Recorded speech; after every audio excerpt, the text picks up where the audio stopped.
the extent to which money laundering has not just taken money out of the Canadian economy, of BC's economy, but has actively hurt British Columbians with the disruptions to the housing market and others, is something that absolutely needs to be countered. And I want to share this with you guys because it's very important, because it gets to what I've been talking about for so many years now. It's by Diane Francis. It says, money laundering by foreigners, it is what's really destroying housing affordability in Canada. It's not destroying housing affordability. It's destroying our way of life. It's destroying and holding us back on having kids. It's destroying us from moving on ahead in life. It's destroying everything that it meant to be Canadian, is becoming completely destroyed.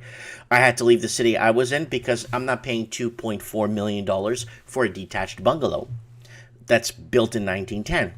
I'm very sorry.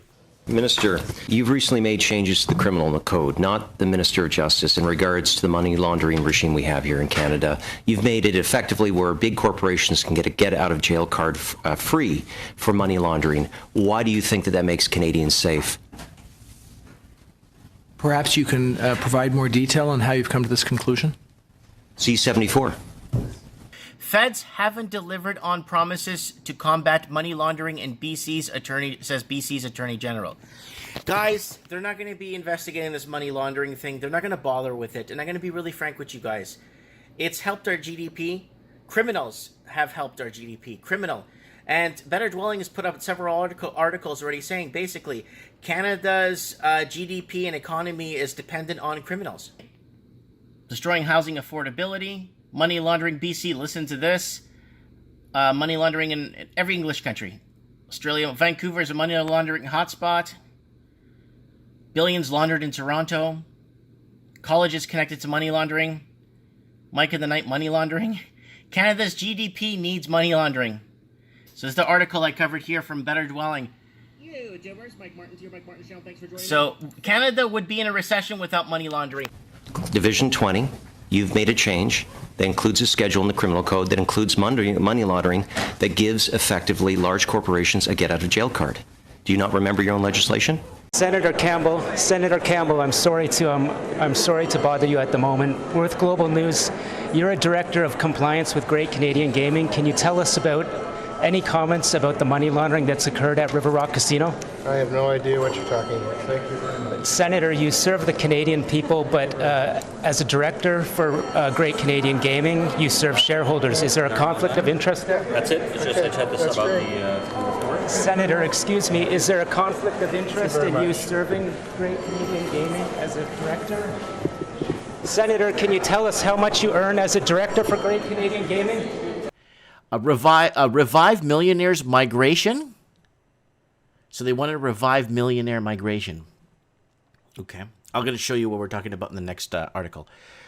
To cure Canada's COVID economic woes, says advocates. So they want to scrap all the laws that were put in place to protect the Canadians. Visas have been increasing from China to about 500,000 per year. In 11 years, Canada will be completely China. Because none of the Canadians or Canadian proper is having children. So, McCollum said visas have been increasing from China to 500,000 per year. And that's why now, from this article in 2016, we're in 2020 now, fast forward to today. We are autonomous regions of China, period. $10 billion. Those are the profits from criminal acts that were laundered in Canada last year under this Liberal government. Canada is now the snow-washing capital of the world, and epidemic money laundering increases housing costs, and Canadians pay the price. Liberals choose to do nothing but fake posturing. They deny the resources and tools to fight money laundering. The BC NDP government has taken a courageous stand and launched a public inquiry.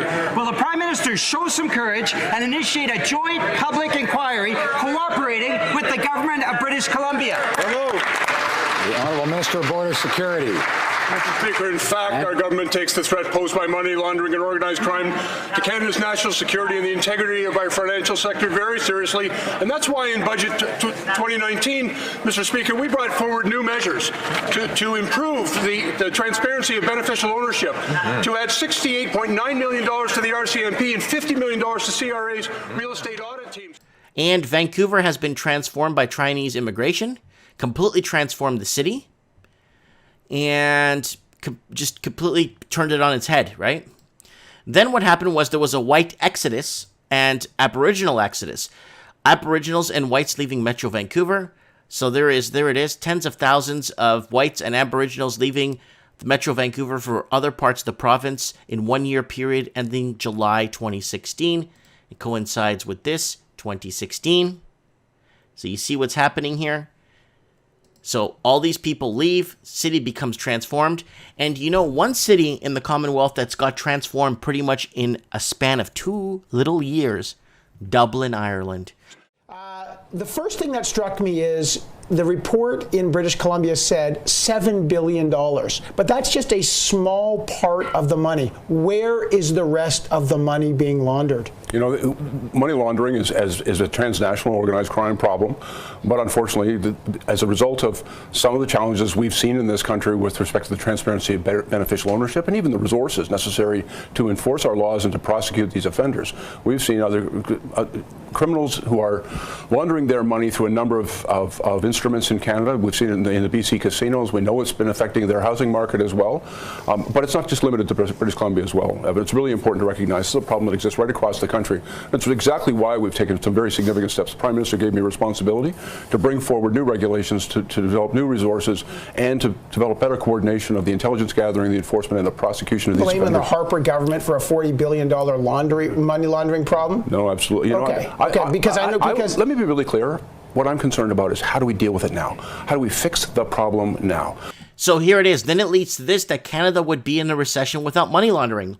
Oh my goodness, look at this. A lot of gems last week.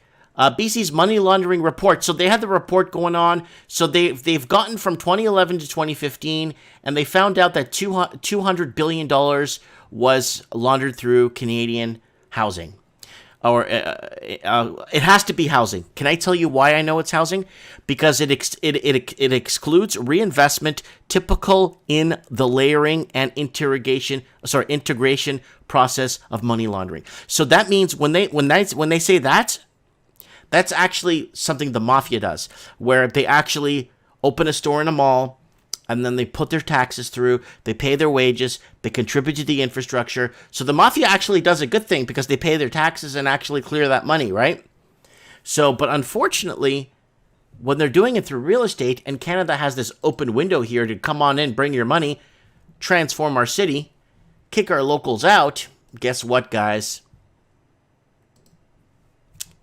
We're entering into a massive recession period now in 2020. And what better cover to use than Covey, our friend Covista. Police believe the gain from China was using this business to launder cash from fentanyl sales in Canada. The RCMP alleged this illegal business was taking in over $1 million in drug cash from dealers every day, and they moved about $500 million in criminal funds in just 2 years from Richmond to China and to South America. And this was all to move drugs to and from Canada. BC records the highest number of fatal ODs in a single month with 170 deaths, and it claimed more lives than COVID. Why? A lot of people have fallen on hard times, and because a lot of these people don't have a lot of money, and guess what happens? They fall through the cracks, and they get very disappointed. I'm very disappointed how we sold our country out. Officers are telling us the RCMP doesn't have the resources or the strategic focus to tackle this serious problem because international money laundering investigations are out of the RCMP's league. I'm just disappointed. You know, like, I've been sounding this alarm for so many years. I've risked my life. I've literally risked my life in a lot of situations. Because all these videos I've been doing the trends in the housing market for years now. I've been making videos since 2014. My first channel got shut down for talking about the Australian housing market. I'm just so disappointed in how we've been betrayed. You know, like, but people are like, no, Mike, you it's your governments that did this. But no one expects a government to sell its entire country out in the next 5 generations.